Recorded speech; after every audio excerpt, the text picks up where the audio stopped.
300 ሰዎች በአንድ ምሽት ብቻ ጸጉራቸው የተመለጠበት ጉዳይ በዓለም አቀፍ ደረጃ እጅግ በጣም አነጋጋሪ ሆኗል። ብዙ ጊዜ ሰዎች ጸጉራቸው የሚመለጠው እድሜያቸው ስለሄደ፣ እድሜያቸውን ባሄድ የተለያየ ኬሚካል ጸጉራቸውን ስለተቀቡ ወይም ደግሞ በተለያየ ምክንያት ይመስላቸዋል።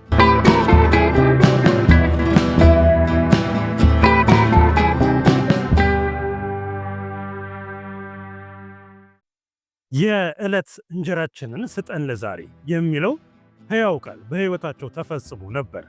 ዕለቷ ለብዙዎቹ ሰዎች እጅግ በጣም የደስታ ቀን ነበረ። ብዙዎቹም ደግሞ በዕለቱ የሚያስፈልጋቸውን ነገሮች ከሌላው ጊዜ በተሻለ ሁኔታ ስላገኙ ሁሉም ደስተኛ ነበሩ። በደስታም እየተጫወቱ ውለው አመሻሹን ሁሉም ወደየቤታቸው ገቡ። ቤታቸውም ሲገቡ ዕለቱን እጅግ በጣም ጣፋጭ በሆነ መንገድ ሊጨርሱ የሚያስችላቸውን ምግብ ነበር የቀረበላቸው። ያንንም ተመግበው ወደ መኝታቸው በሰላም ሄደው ደስ የሚል እንቅልፍን አሳለፉ። ጠዋት ላይ ከእንቅልፋችን ስንነሳ ብዙዎቻችን የምናደርገውን ልምድ ነበረ ብዙዎቹ ሰዎች ያደረጉት። እጆቻቸውን ወደ ጸጉራቸው ሰደው ጸጉራቸውን መነካካት ጀመሩ። ነገር ግን የሰዎቹ ጸጉር ጭንቅላታቸው ላይ አልነበረም። በመስታወት ሲመለከቱ ሙሉ በሙሉ ጸጉራቸው ረግፎ ተመልጠዋል። የረገፈውም ጸጉራቸው በትራሳቸው ላይ ተበትኖ ነበረ። ይህ ክስተት በተወሰኑ ሰዎች ላይ የሆነ መስሏቸው ደንግጠው ነበረ። በአካባቢዋም በከተማዋም ከፍተኛ ሁካታ ተፈጠረ። ሰዎች ወደ ውጭ በወጡ ጊዜ የሁሉም ማለት በሚቻሉ ሁኔታ ጸጉራቸው ተመልጧል። ይህ ክስተት እየነገርኳችሁ ያለሁትኝ ትረካ አሊያም ደግሞ ምሳሌያዊ አነጋገር ሳይሆን ሰሞኑን ቡልዳሃ ማሃራሽትራ በሚባለው የህንድ ከተማ ውስጥ የተፈጠረ ክስተት ነበረ። በጣም ብዙዎቹም በመደናገጥ ይህ ሊሆን የቻለበትን ምክንያት ሲያስቀምጡ ይህንን ጉዳይ ያመጣብን የጠጣነው ውሃ ነው በሚል ተስማሙ። ይህንን ጉዳይ የጤና ባለሙያዎችም ትክክል ነው፣ ይህንን ጉዳይ ያመጣባቸው የጠጡት ውሃ ነው በሚል ሁሉም ተስማሙ። በዚህ ሁኔታ ላይ እያሉ ነበረ የተለየ ሁኔታ የተፈጠረው። ይሄ የፀጉር መመለጥ ክስተት በብዙ የሕክምና ባለሙያዎች ውሃው እንደሆነ ታመነ።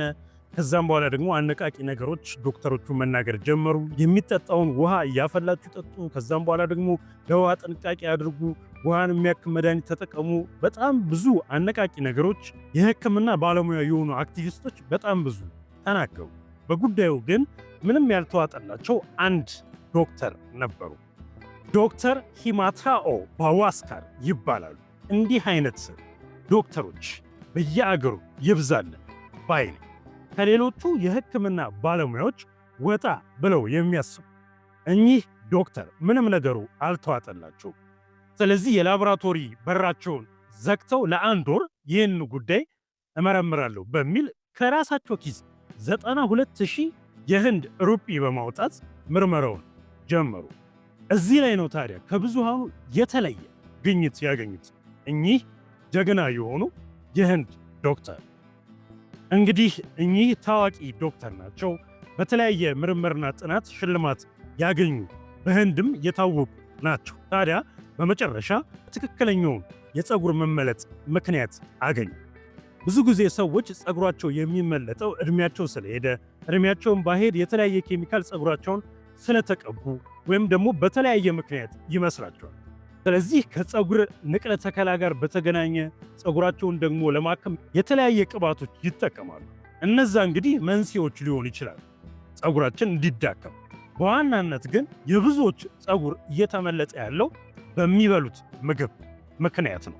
ዶክተር ሂማትራ ባዋስካር ባገኙት ምርምር መሰረት ፀጉርን የሚመልጥ ኬሚካል እዛ ህንድ ሀገር ብቻ ባለው ምግብ ሳይሆን ኢትዮጵያ ውስጥ ባለው እንጀራ ውስጥም አለ። መጠኑ እጅግ በጣም ያነሰ ቢሆንም በዚያን ዕለት በህንድ በዛች ግዛት ውስጥ 300 ሰዎች እድሜያቸው ከ4 እስከ 7 የሆኑ ነበር የተመለጡት።